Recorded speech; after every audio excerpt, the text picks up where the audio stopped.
प्यारे बच्चों, आपको पता है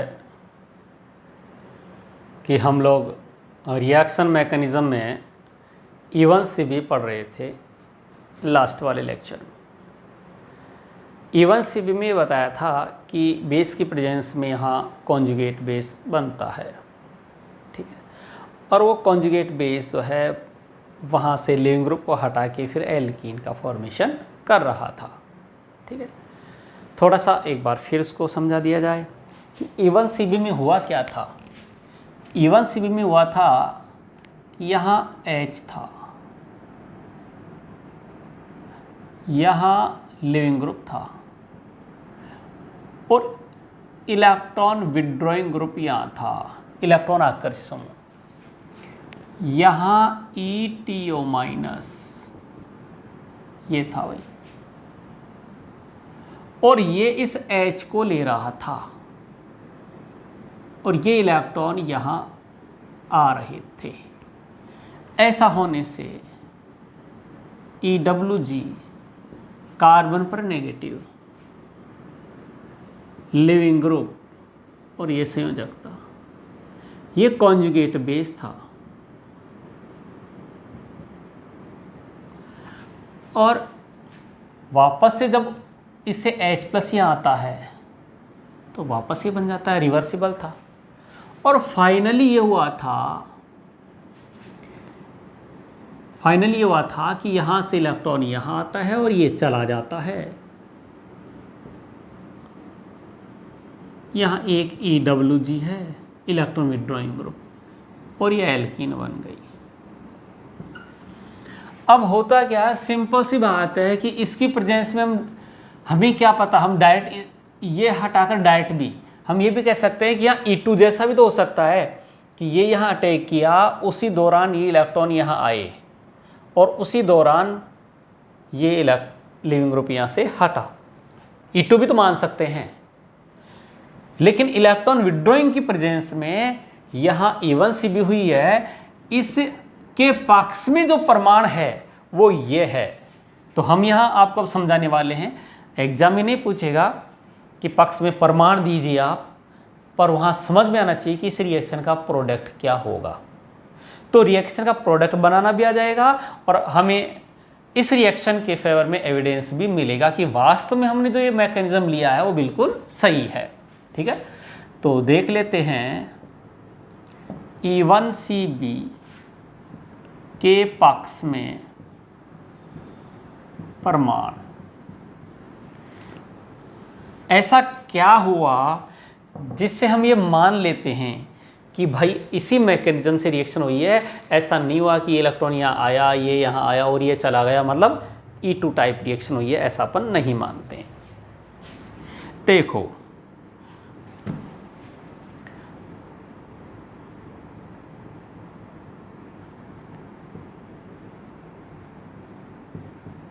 ये कंपाउंड है, ठीक है, और यहाँ H है, यहाँ दिया हुआ है ETO माइनस ETOD, ये दिया हुआ है। मुझे पता है कि अगर E1 CB रिएक्शन हो रही है, इस टाइप से रिएक्शन हो रही है, तो ये वाला यहाँ अटैक करेगा, इस H को लेकर जाएगा और यहाँ नेगेटिव आएगा, इस टाइप से।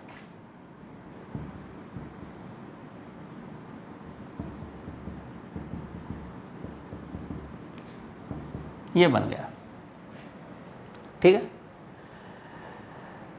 ये रिवर्सिबल हो सकता है, वापस से H आ जाए तो। इसके साथ में ये देखा गया कि जब यहाँ ETOD था तो ये ड्यूटेरियम भी यहाँ जा सकता है। अगर H जा सकता है तो ड्यूटेरियम भी जा सकता है, और ड्यूटेरियम जाएगा तो ये बनता है Cl। अगर ये कार्बोनाइन बनता है, ये कार्बोनाइन बनता है, तो यहाँ ड्यूटेरियम का आना स्वाभाविक है, वो आएगा ही आएगा। क्यों आएगा? क्योंकि CD बंध जो होता है वो ज़्यादा मजबूत होता है, ज़्यादा मजबूत होता है मतलब इसके बनने की संभावना पूरी है। और जब यहाँ से बेस लिया जाता है तो ड्यूटेरियम वापस हट के ये भी बना लेता है। तो इसका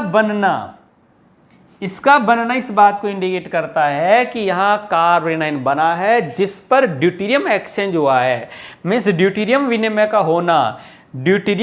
का होना इस बात को इंडिकेट करता है कि यहाँ E1CB रिएक्शन हुई है।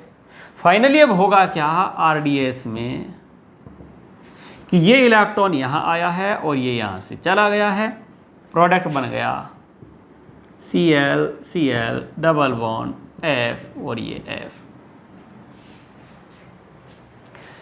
तो अब ये बात समझ में आ गई होगी कि इस रिएक्शन का प्रोडक्ट क्या बनेगा। तो इस रिएक्शन का प्रोडक्ट ये बनेगा, साथ में यहाँ ये भी मिलेगा। क्यों? क्योंकि यहाँ पर कार्ब एनाइन बनता है और कार्ब एनाइन में ड्यूटेरियम एक्सचेंज हो सकता है। ठीक है, तो ये E1CB ये हुई। अब इस E1CB को प्रभावित करने वाले कारक कौन कौन से हैं? तो मुझे पता है E1CB में एक तो लिविंग ग्रुप और दूसरा कौन, EWG। ये दो ही हैं और इनके चेंज होने से ही E1CB हो रही है। वरना यह सिंपल कुछ, जैसे मान लो कि अपने पास क्लोराइड होता था, सिंपल क्लोराइड होता था तो आता था E2 रिएक्शन हो जाती थी। एल्काइल हैलाइड में E2 रिएक्शन ऐसे ही तो हुई थी। तो कहने का मतलब यह है कि इस रिएक्शन को प्रभावित करने वाले E1CB अभिक्रिया को प्रभावित करने वाले कारक कौन से होंगे? एक तो मेनली तो लिविंग ग्रुप और दूसरा EWG। ठीक है, तो अब अपन लिख लेते हैं E1CB अभिक्रिया को प्रभावित करने वाले कारक।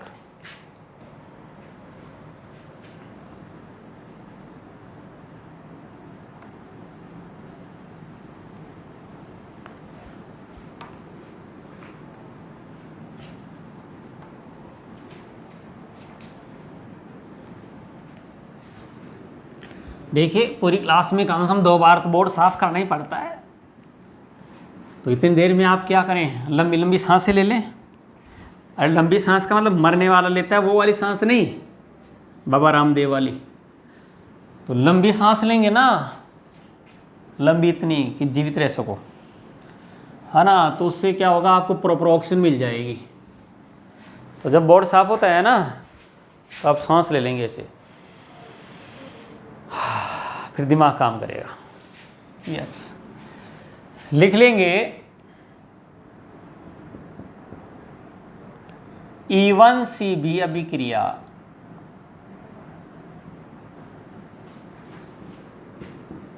को प्रभावित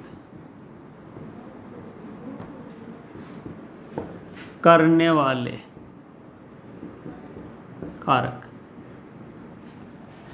E1CB अभिक्रिया को प्रभावित करने वाले कारक। देखो बच्चों, हमें पता है उसमें एक तो लिविंग ग्रुप था, एक इलेक्ट्रॉन विड्रॉइंग था। ठीक है, अगर अपने पास लिविंग ग्रुप F होता है हटने वाला, या NR3 प्लस ये होता है, मतलब कहीं पर ये कनेक्टेड है तो हटेगा, ये NR3 हटेगा, F माइनस हटेगा। हटने वाला कौन हो सकता है, SR2। कहीं पर ये कनेक्ट है, इसे कार्बन चेन के साथ में ये कनेक्ट है। ठीक है, तो E1CB अभिक्रिया होगी। यानी निम्न समूह की उपस्थिति में, निम्न लिविंग ग्रुप होते हैं तो उसमें E1CB अभिक्रिया होगी, भले वहां इलेक्ट्रॉन विड्रॉइंग ग्रुप हो चाहे से नहीं हो। तो निम्न निष्कर्षी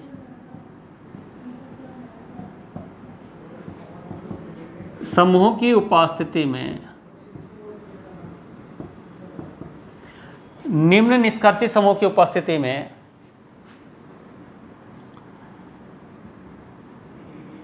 E1CB अभिक्रिया होती है,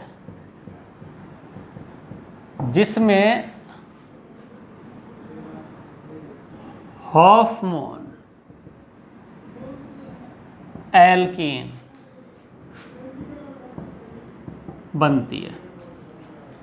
कौन सी एल्केन बनती है, हॉफमैन एल्कीन बनती है। ठीक है, अब देखो कैसे, उदाहरण देखो, आपकी नोट्स जो आपके पास हार्ड कॉपी है ना, उसमें थोड़ा अलग से दे रखा है उसको।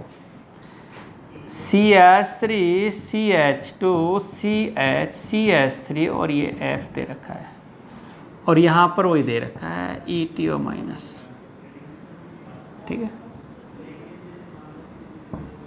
तो यहाँ जो प्रोडक्ट बनेगा, जनरली अपन क्या करते हैं, से जैसा एल्कीन बनाने की कोशिश करते हैं, पर लिविंग ग्रुप ये है ना, ये है, तो फिर बनेगा क्या, तो फिर बनेगा हॉफमैन एल्कीन, ये CH3 CH2 double bond CH2, ये बनेगा।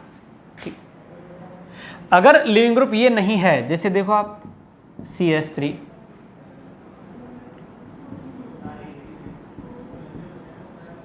और यहां दिया हुआ Cl, अब लिविंग ग्रुप इनमें से नहीं है, इनमें से नहीं है तो भाई ETO माइनस, तो आपको अब क्या बनानी है, यहां E2 रिएक्शन होगी और ये CH3 से जेफ एल्कीन बन जाएगी। बात समझ में आ गई क्या? तो अब पता चल रहा होगा कि निष्कर्ष में ऐसा होता है, तो फिर ये कौन सी रिएक्शन होती है, इवन्सिव रिएक्शन होती है, अगर ये समूह होते हैं तो। एक इसका अच्छा सा एग्जाम्पल देता हूँ आप लोगों को, ठीक है, ध्यान से समझना। मेरे पास CH3N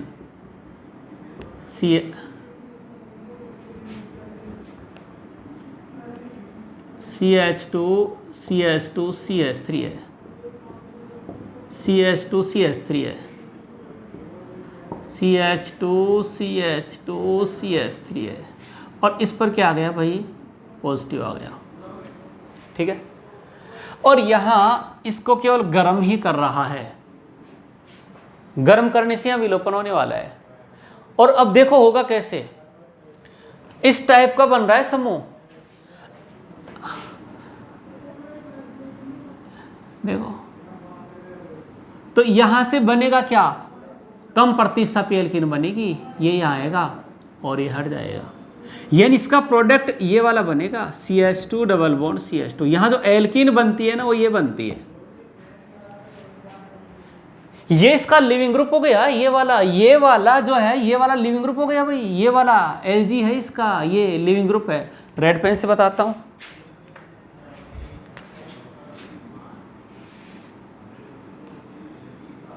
ये वाला इसका लिविंग ग्रुप बन गया,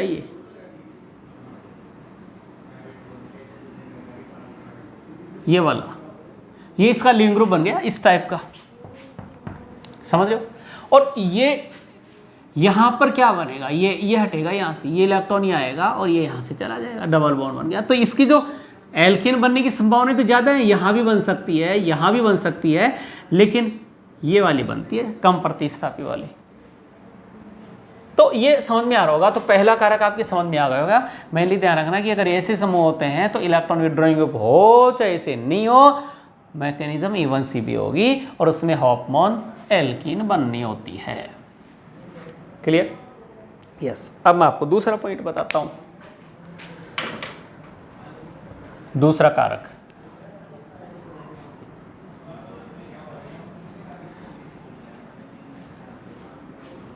लॉन्ग ब्रीदिंग, लंबी सांस, ऑक्सीजन लीजिए आप। कोरोना काल में ऑक्सीजन की किल्लत आई थी, ऑक्सीजन बहुत ज़रूरी है। यस, तो योगा भी कर लिया आप लोगों ने, पढ़ाई भी कर ली, पर ज़्यादा लंबी मत ले लेना, पता चला भगवान के पास बुलावा। आगे चलो। दूसरा कारक, यदि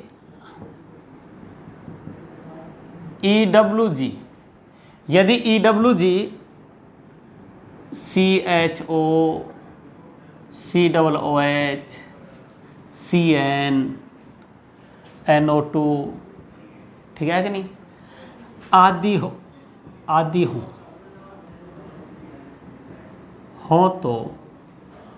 तो लिविंग ग्रुप OH भी हो सकता है, OR भी हो सकता है, फिर लिविंग ग्रुप, तो भी इवन सी भी रिएक्शन होगी।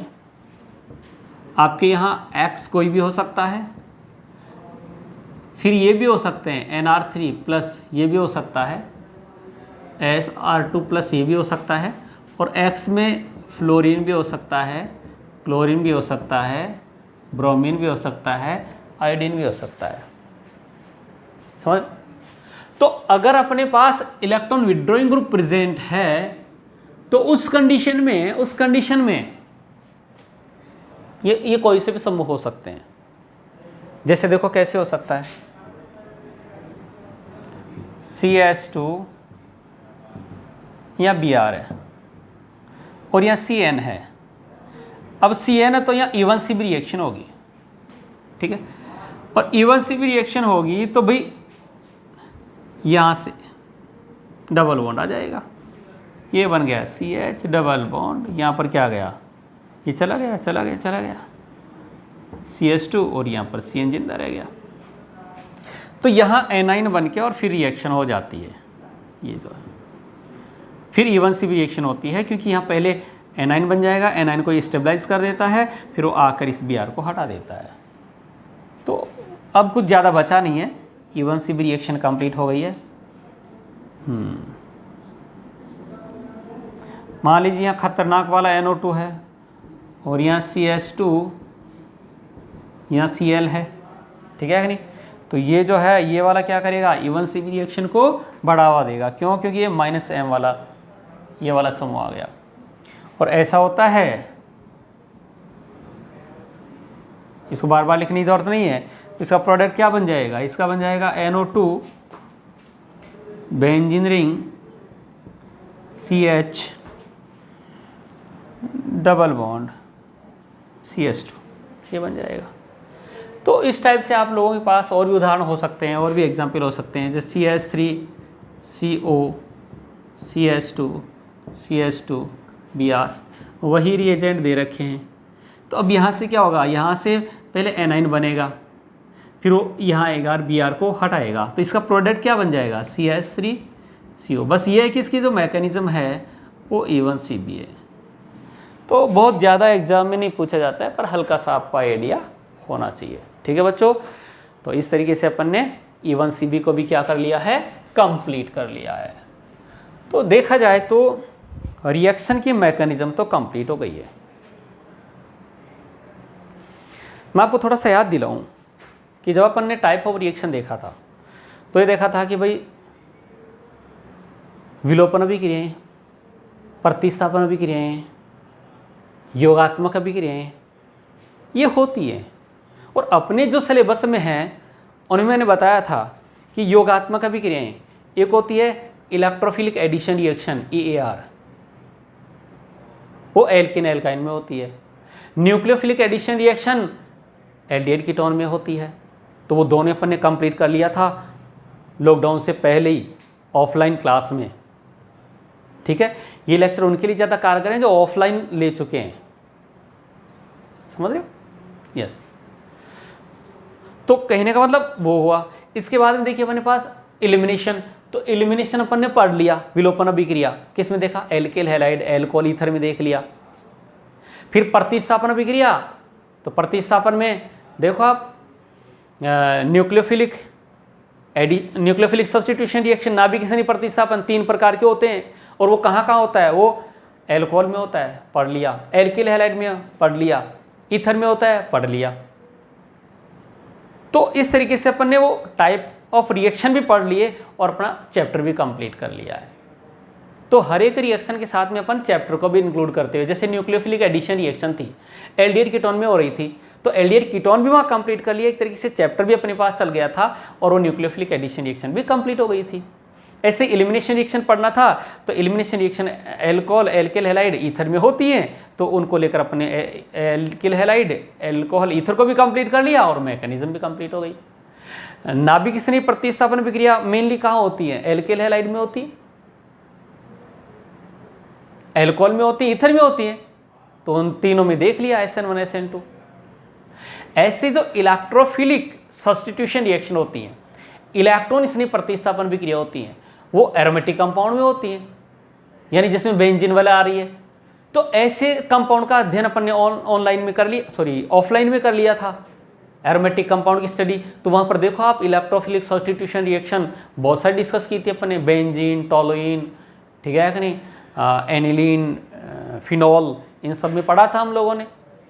तो वहाँ इलेक्ट्रोफिलिक, तो वहाँ हमने एरोमेटिक कंपाउंड भी कंप्लीट कर लिया, साथ में इलेक्ट्रोफिलिक सब्स्टिट्यूशन रिएक्शन भी कंप्लीट कर लिया। तो इस तरीके से अपने पास जो है रिएक्शन मैकेनिज्म में यहाँ न्यूक्लियोफिलिक सब्स्टिट्यूशन रिएक्शन और एलिमिनेशन दोनों को कंप्लीट किया है। और उसमें चैप्टर कौन से इंक्लूड किया है? Alkyl halide, alcohol, ether. अब होता क्या है कि जैसे एल्किल हैलाइड है उसमें ट्राईहेलो डेरिवेटिव है, जैसे क्लोरोफॉर्म, ब्रोमोफॉर्म, इनको लेकर एग्जाम बहुत ज़्यादा क्वेश्चन आते हैं। तो अब हमारा उद्देश्य क्या है कि हैलाइड्स में अपने पास मेन कौन रह गया, जैसे सिंगल वाला मोनो एल्किल हैलाइड, मोनोहेलो एल्केन में, तो मोनोहेलो एल्केन में दिक्कत नहीं है, वो वैसे होने वाला है।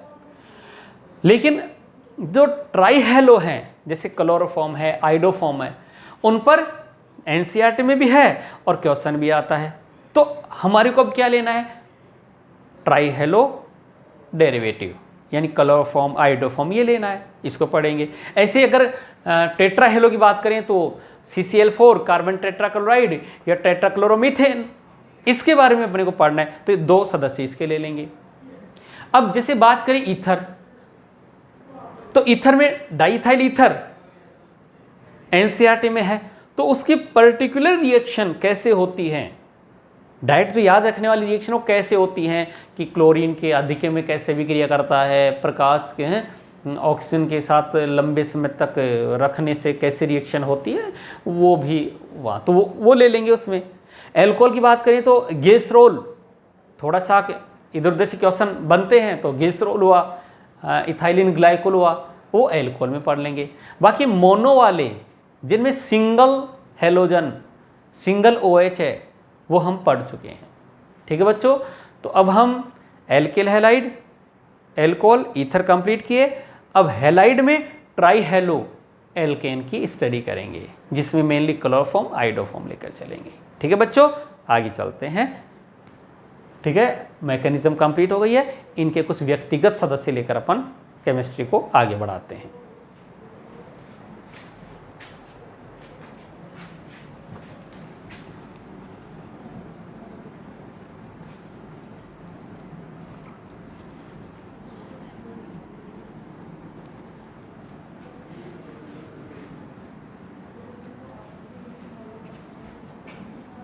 देखो अपन क्या करेंगे, आप कंफ्यूज नहीं हो, आपके पास जो हार्ड कॉपी है, हार्ड कॉपी में क्या है कि इसी सीक्वेंस में चल रहे हैं। तो अब अपन क्या करेंगे, लेक्चर नंबर चेंज नहीं करेंगे। ठीक है, लेक्चर नंबर चेंज नहीं करेंगे अपन, तो ये चलने देंगे, रिएक्शन मैकेनिज्म चलने देंगे और वो नीट हिंदी मीडियम चलेंगे। लेक्चर नंबर जो नेक्स्ट आएगा उसको 27 कर देंगे और पढ़ेंगे उसमें क्लोरोफॉर्म वगैरह ये। ठीक है, यस। तो आज हमारे पास अब आता है हेलोफॉर्म।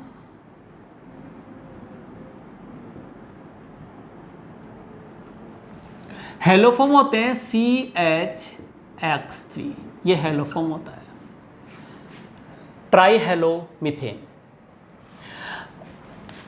CH(X3) में अगर हेलोजन क्लोरीन होती हैं तो ये बन जाता है CH(Cl3), ये क्लोरोफॉर्म होता है।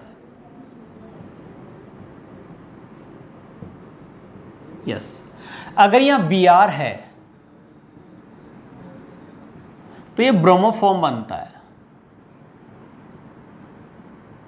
यस, और यहां CHI3 है तो ये आयोडो फॉर्म बनता है। ये इनके कॉमन नेम है भाई, IUPAC नहीं है। और जब X होती है तो इसको हेलोफॉर्म कहा जाता है। यस, इसको अगर अपन IUPAC नेम देंगे तो कहेंगे ट्राईक्लोरोमीथेन। IUPAC क्या बोलेंगे, ट्राईक्लोरोमीथेन। अब ये समझ में आ गया होगा, ये क्या है, ट्राइब्रोमोमीथेन, ट्राई आयोडोमीथेन। यस बच्चों, इसमें समझना यह है पहला काम कि इसका प्रिपरेशन कैसे होता है, हैलोफॉर्म कैसे बनाया जाता है। तो फर्स्ट अपन देखेंगे प्रिपरेशन ऑफ हैलोफॉर्म, उसके बाद में हम देखेंगे केमिकल रिएक्शन ऑफ हैलोफॉर्म।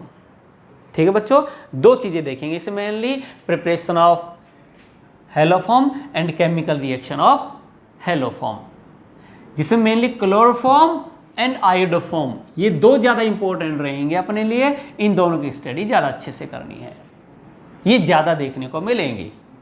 ठीक है बच्चों, तो अब क्या ले लेते हैं इसमें, प्रिपरेशन ऑफ हैलोफॉर्म। ठीक है, यस।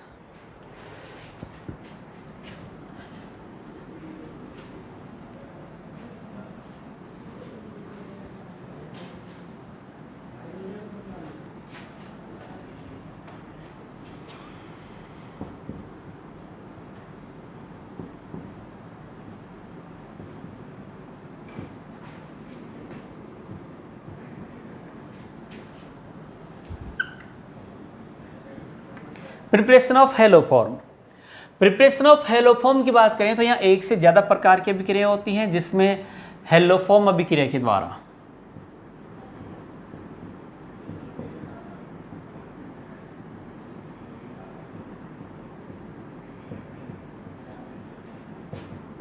हैलोफॉर्म अभिक्रिया के द्वारा बच्चों, ये अच्छी रिएक्शन है, इंपॉर्टेंट रिएक्शन है हैलोफॉर्म अभिक्रिया के द्वारा। जब इस हैलोफॉर्म अभिक्रिया से क्लोरोफॉर्म बनाया जाता है, क्लोरोफॉर्म अभिक्रिया हो जाएगी, आयोडोफॉर्म बनाया जाएगा तो आयोडोफॉर्म अभिक्रिया हो जाएगी। हैलोफॉर्म अभिक्रिया अपने आप में बहुत इंपॉर्टेंट है और ये आपके नीट में एक क्वेश्चन देने की क्षमता रखती है, डायरेक्ट क्वेश्चन तैयार। तो इसमें आप लोगों को समझना यह है कि हैलोफॉर्म रिएक्शन कौन देते हैं। इन रिएक्शन में हैलोफॉर्म बनेगा, लेकिन हैलोफॉर्म रिएक्शन कौन देते हैं। तो बच्चों, वे यौगिक जिनके पास ये वाला समूह हो या ये वाला समूह होता है, यस, याद रखें ना, ये बहुत बार आपके काम में आएगा। जिन यौगिकों में ये वाला समूह या ये वाला समूह होता है, वो हैलोफॉर्म अभिक्रिया देते हैं। बहुत अच्छे से याद रख लेना।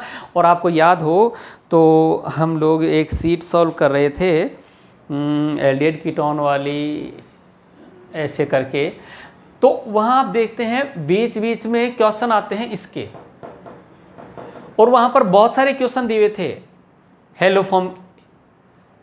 क्यों दिए हुए थे? क्योंकि वो वहाँ पर पढ़ने से पहले ये माना जाता है कि हम लोगों ने रिएक्शन मैकेनिज्म पढ़ लिया और हैलोफॉर्म पढ़ लिया है, क्योंकि उसको हैलोफॉर्म पढ़ने के बाद पढ़ाया जाता है, लेकिन अपन ऑफलाइन में उसको पहले पढ़ लिए थे। तो वहाँ जो हैलोफॉर्म से संबंधित जो क्वेश्चन है वो इसको पढ़ने के बाद में सॉल्व हो जाएंगे। इस टाइप के क्वेश्चन आपके जो है बेसिक जो सीट थी नॉमेनक्लेचर IUPAC वाली, वहाँ भी मिल जाएंगे कुछ क्वेश्चन।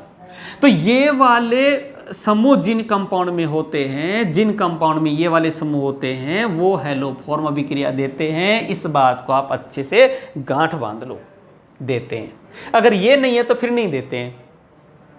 पर ये भी जरूरी नहीं कि ये है तो देगा ही साहब, ऐसा नहीं है, वो मैं आपको बाद में बताऊंगा। पर हैलोफॉर्म अभिक्रिया देने के लिए कम से कम यौगिक में ये समूह तो होना ही चाहिए। समझ गए? अब आगे चलते हैं।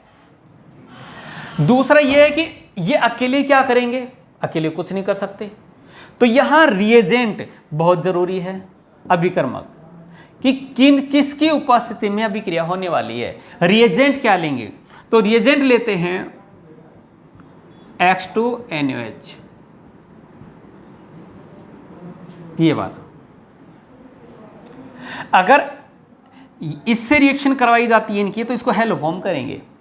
अगर आपको क्लोरोफॉर्म बनाना है तो Cl2NaOH लेना पड़ेगा, तो ये क्लोरोफॉर्म बनेगा। इसमें आप आयोडोफॉर्म बना रहे हैं तो इसका रिएजेंट क्या ले लेंगे, I2NaOH। जो लिख के बता दिया वो याद रखना पड़ेगा, ठीक है। अब चक्कर कब हो जाता है कि वो ऐसे नहीं देता है, वो ऐसे दे देता है NaOX। अब आप सोचते हो ये क्या, अरे हेलोफॉर्म रिएक्शन करवाने के लिए यही जरूरी होता है, क्योंकि ये दोनों मिलकर भी ये बनाते हैं। कैसे बनाते हैं, NaOH प्लस X2।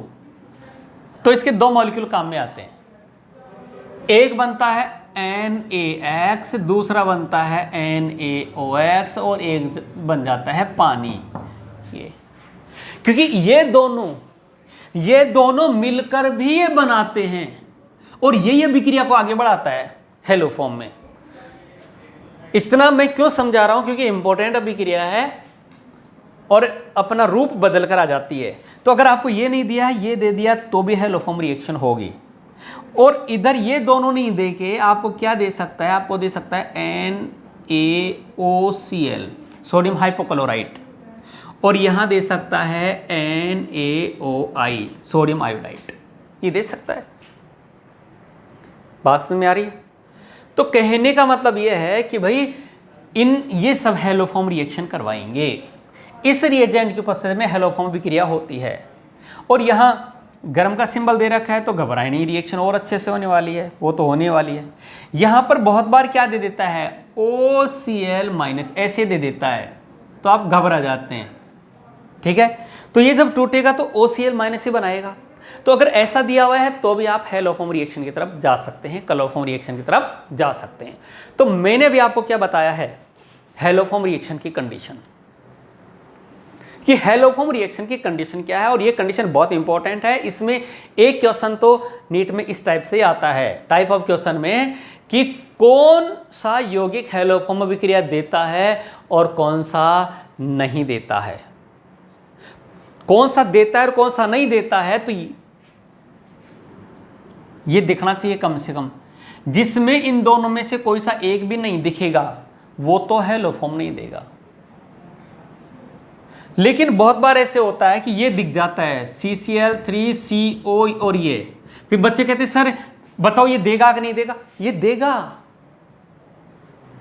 सर, आपने तो कहा था ये दोनों ही। बताऊंगा आगे, क्योंकि ये दोनों जब रिएक्शन करते हुए आगे बढ़ते हैं तो वहां पर ये बनता है अभिक्रिया के बीच में। तो यहां जब ये दोनों अभिक्रिया करते हुए आगे बढ़ते हैं और जो बनते हैं वो तो हेलोफॉर्म देंगे ही देंगे। समझ रहे मैं बात को? सचिन क्यों समझा रहे हो? क्योंकि इंपॉर्टेंट अभिक्रिया है। तो पहली बात, जिनमें ये समूह होता है वो हेलोफॉर्म अभिक्रिया देते हैं, और इसके लिए रिएजेंट ये दे रखा हो, ऐसा दे रखा हो या ऐसा दे रखा हो। Br2NaOH भी दे सकता है, NaOBr भी दे सकता है, ब्रोमोफॉर्म बनेगा। तो ये कंडीशन थी, ये रिएजेंट था, ठीक है। सर इसमें होता क्या है वो देखते हैं, रिएक्शन देखते हैं कैसे होती है, ठीक है।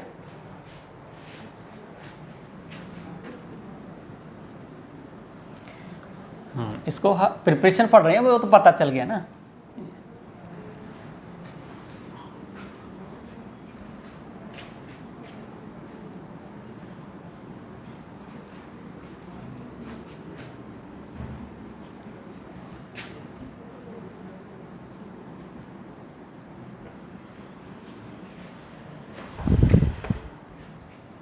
समूह का पता चल गया। कौन से समूह देंगे?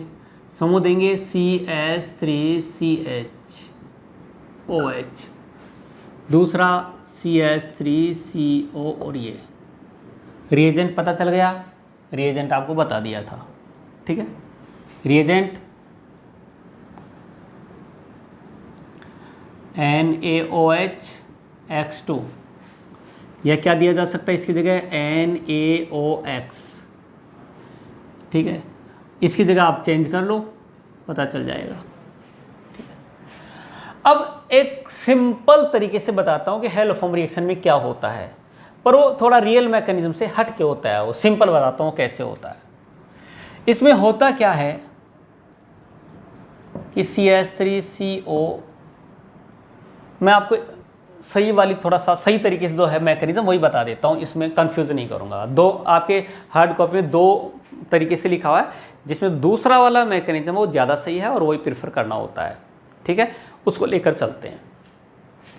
उसमें क्या दिया हुआ है? उसमें दिया हुआ है कि NaOH X2 के साथ रिएक्शन करेगा। इसके दो मॉलिक्यूल आएंगे, ऐसा मैंने पहले भी लिख दिया था। ये बनेगा NaX plus NaOX plus H2O। ये बनेगा। ठीक है, रिएजेंट देखो आप, बताया था NaOH प्लस X2, या ये कहा था क्या होना चाहिए NaOX। तो अगर आप ये दोनों ले रहे हैं, ये दोनों ले रहे हैं, तो वो भी NaOX बना रहा है और ये NaOX ही आगे काम करेगा। देखो कैसे करेगा, मैं ये ले लेता हूं CH3OH और ये R। मैंने ये कहा था कि जिनमें ये समूह होता है वो हेलोफॉर्म रिएक्शन दे सकते हैं। यस, तो मैंने ये समूह बना दिया। अब होता क्या है, ये वाला रिएक्शन को आगे बढ़ाता है NaOX, और ये क्या करता है, ये ऑक्सीजन इन दोनों हाइड्रोजन को लेकर चली जाती है और ये कन्वर्ट हो जाता है C double bond OR plus NaX plus H2। समझ में आ गया होगा। अपने को क्या बनाना है, अपने को बनाना है हेलोफॉर्म। तो हेलोफॉर्म की जो रिएक्शन वो कैसे है, वो रिएक्शन ऐसे है CH3CH और यहाँ OH है और यहाँ R है, और उसमें उस रिएजेंट में उस रिएक्टेंट में ये दोनों मिलाए हुए हैं और गर्म किया जा रहा है। तो हेलोफॉर्म कैसे बन रहा है ये सिखा रहा हूं मैं आप लोगों को। ये आ गया। अब इसमें क्या होता है, CH3COR है, ये फिर रिएक्शन करता है NaOX के साथ, और यह होता क्या है कि अब ये X इस H को हटाती हैं, तो यहाँ 3 मॉलिक्यूल काम में आते हैं। ये X यहाँ आ जाती है, H यहाँ चली जाती है, ये बन गया CH3CO, ये R plus 3 molecule of NaOH। ठीक है, इसके बाद जो CH3COR बनता है, ये इस NaOH के साथ रिएक्शन करता है। NaOH के साथ रिएक्शन करता है तो यहाँ से टूट जाता है और ये बन जाता है CHX3 प्लस RCOONA, और ये बन गया हेलोफॉर्म। इस टाइप से अपने पास हेलोफॉर्म का प्रिपरेशन होता है। हो गया। तो ये अपने को ध्यान रखना है कि जब इस टाइप के रिएक्टेंट में या इस टाइप के रिएक्टेंट में, क्योंकि ये वाला भी इस टाइप में कन्वर्ट होता है, ये वाला भी इस टाइप में कन्वर्ट होता है, तो दोनों में से कोई सा भी दे रखा है उसमें ये रिएजेंट या ये रिएजेंट मिला दिया तो आप लोगों को हेलोफॉर्म रिएक्शन मिलेगी ही मिलेगी। क्लियर है। इसके बाद देखिए, अगर हम इसकी ओवरऑल रिएक्शन लिखें, परिणामीय अभिक्रिया लिखें, तो मुझे पता है कि यहाँ NaOX कितने काम में आ रहे हैं, 4। मतलब NaOX मेरे को 4 चाहिए। NaOX कितने चाहिए, 4। ये 4 बनाने के लिए अगर ये 4 बनेंगे तो ये भी 4 काम में आएंगे और ये भी 4 बनेंगे, और जब ये 4 बनाने हो तो इसके लिए कितने काम में लेने पड़ेंगे, 8। 2 से गुणा कर दीजिए, और ये कितने लेने पड़ेंगे, 4। अब आप इन रिएक्शन को जोड़ देंगे, इन सब को जोड़ेंगे तो देखो इससे तो ये कैंसिल हो गया, इससे ये कैंसिल हो गया, 4 NaOX कैंसिल हो गए, और NaOH देखिए कितने आ रहे हैं, 8 1 9 आ रहे हैं। इधर 9 है, इधर कितने 3 हैं, तो इधर कितने बच जाएंगे, 6 बच जाएंगे। तो देखो आप क्या लिखेंगे, ये वाला कैंसिल नहीं हुआ है तो रिएक्टेंट क्या जाएगा, CH3OH ये बच गया। X2 कितने आ रहे हैं, 4 X2 आ जाएंगे, प्लस NaOH 8 एक 9 खर्च हो रहे हैं और 3 प्राप्त भी हो रहे हैं, तो 6 खर्च हुए हैं NaOH। ये रिएक्शन करके एक बना रहे हैं क्या, CHX3, प्लस देखिए एक मॉलिक्यूल बन गया RCOONA, NaOH यहाँ से कैंसिल आउट हो गया, 4 ये है और एक ये 5 NX बन गया। वाटर कितना हो गया, 4 और 1 5 प्लस 5H2 हो गया। इस तरीके से ओवरऑल रिएक्शन लिखी जाती है, ये मैंने आपको बता दिया है। तो इसमें होता है क्या, ये रिएक्टेंट X2 NH के साथ रिएक्शन करता है और हेलोफॉर्म बनाता है। बात समझ में आ गई होगी।